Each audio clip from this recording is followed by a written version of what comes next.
ಕೇಳಿಸಿಯೂ ಕೂಡ ಕೇಳಿಸದೇ ಇರೋ ರೀತಿಯಲ್ಲಿ ಆಗ್ಬಿಟ್ಟಿದೆ.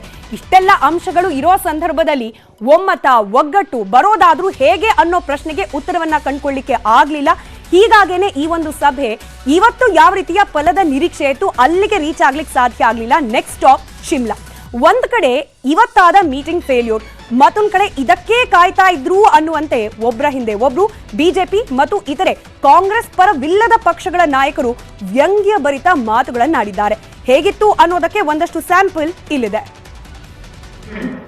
एक फोटो सेशन चल रहा है, सारे विपक्ष के नेता एक मंच पर इकट्ठा हो रहे हैं और संदेश देना चाहते हैं 2024 में 300 से ज्यादा सीटों के साथ नरेंद्र मोदी जी का प्रधानमंत्री बनना तय। यही लालू प्रसाद यादव पूरे 22 महीने जेल, कांग्रेस की इंदिरा गांधी, राहुल की दादी ने इसको जेल में डाला था। यही नीतीश कुमार पूरे 20 महीने जेल की शिक्षों के पीछे कांग्रेस पार्टी की इंदिरा गांधी ने डाला था, यही राहुल गांधी की दादी ने डाला था। This particular meeting which is being held today in Patna, what is the track record of all these political leaders who have assembled over there?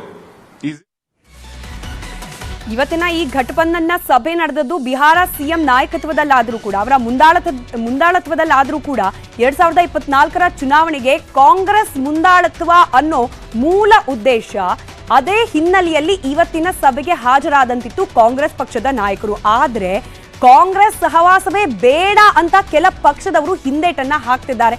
ಹಾಗಾದ್ರೆ ಯಾವ ಕಾರಣಕ್ಕೆ ಈ ಹಿಂದೇಟು? ಕಾಂಗ್ರೆಸ್ನ ಜೊತೆಯಲ್ಲಿ ಕೈ ಜೋಡಿಸೋಕೆ, ಕಾಂಗ್ರೆಸ್ಗೆ ಮುಂದಾಳತ್ವವನ್ನ ನೀಡಲಿಕ್ಕೆ ಈ ಪಕ್ಷಗಳಿಗೆ ಇರುವಂತಹ ಆ ಸವಾಲು ಅಥವಾ ಅಡೆತಡೆಗಳಾದ್ರೂ ಏನು ಗಮನಿಸ್ತಾ ಹೋಗೋಣ. ಈ ಕಾಂಗ್ರೆಸ್ ಸಹವಾಸವೇ ಬೇಡ ಅಂತಿರುವ ಪಕ್ಷಗಳ ಪೈಕಿ ಮೊದಲನೆಯದಾಗಿ ಕಾಣೋಕ್ ಸಿಗ್ತಾ ಇರೋದೇ ಆಮ್ ಆದ್ಮಿ ಪಕ್ಷ.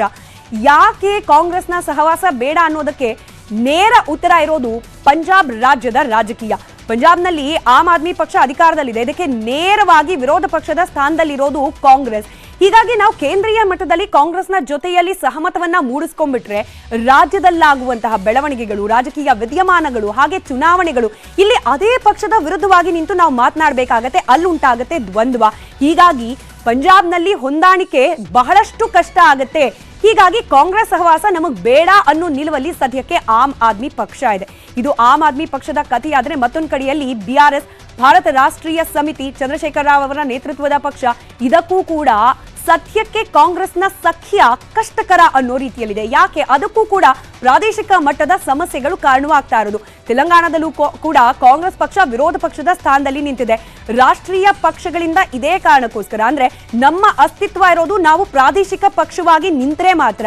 ನಾವು ಯಾವುದೇ ರಾಷ್ಟ್ರೀಯ ಪಕ್ಷಗಳ ಜೊತೆ ಹೋದ್ರೂ ಕೂಡ ನಮಗಿರುವ ಅಸ್ತಿತ್ವಕ್ಕೇನೆ ನೇರ ಹೊಡೆತ ಬರುತ್ತೆ ನಮ್ಮ ರಾಜ್ಯದಲ್ಲಿ ಅನ್ನೋ ನಿಲುವು ಕೆಸಿಆರ್ ಅವರಿಗೆ ಬಹಳ ಹಿಂದಿನಿಂದಲೂ ಕೂಡ ಇದೆ. ಇದೇ ಕಾರಣಕ್ಕೆ ಕೇವಲ ಕಾಂಗ್ರೆಸ್ ಮಾತ್ರ ಅಲ್ಲ, ಯಾವುದೇ ರಾಷ್ಟ್ರೀಯ ಪಕ್ಷದ ಜೊತೆಯಲ್ಲೂ ಕೂಡ ಕೈ ಜೋಡಿಸೋಕೆ ಬೇಡ ಅನ್ನೋ ರೀತಿಯ ನಿಲುವಲ್ಲೇ ಇದ್ದಾರೆ ಕೆಸಿಆರ್.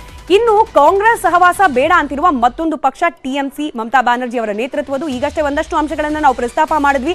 ಯಾಕೆ ಕಾಂಗ್ರೆಸ್ ಹಾಗೆ ಟಿಎಂಸಿಗೆ ಹೊಂದಾಣಿಕೆ ಆಗ್ತಾ ಇಲ್ಲ ಅನ್ನೋದಕ್ಕೆ ದೀದಿ ವಿರುದ್ಧ ಕಾಂಗ್ರೆಸ್ ಪಕ್ಷ ಸಮರ ಸಾರಿದ ಘಟನೆ ಇನ್ನೂ ಕೂಡ ಮಾಸಿಲ್ಲ. ದೊಡ್ಡ ಮಟ್ಟದಲ್ಲಿ ಗಲಾಟೆಗಳಾಗಿ ಹೋಗಿತ್ತು ವೆಸ್ಟ್ ಬೆಂಗಾಲ್ ಅಲ್ಲಿ ನಡೆದಂತಹ ಪಂಚಾಯತ್ ಚುನಾವಣೆ ಸಂದರ್ಭದಲ್ಲಿ. ಆಗ ರಸ್ತೆಗಿಳಿದು ಪ್ರತಿಭಟನೆ ಮಾಡಿದ್ದು ದೀದಿ ಸರ್ಕಾರದ ವಿರುದ್ಧವಾಗಿ ಇದೇ ಕಾಂಗ್ರೆಸ್ ಪಕ್ಷದ ನಾಯಕರು.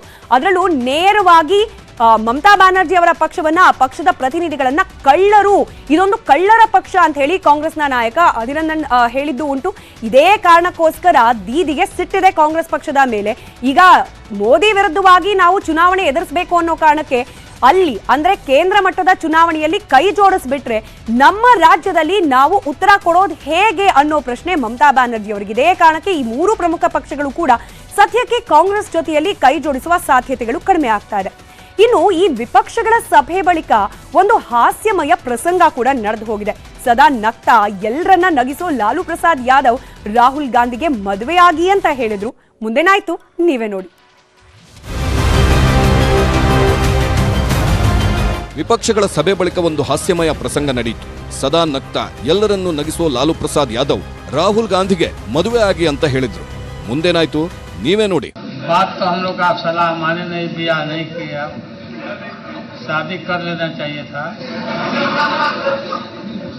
और अभी भी समय गया बीता नहीं है, शादी करिए और हम लोग बराती चले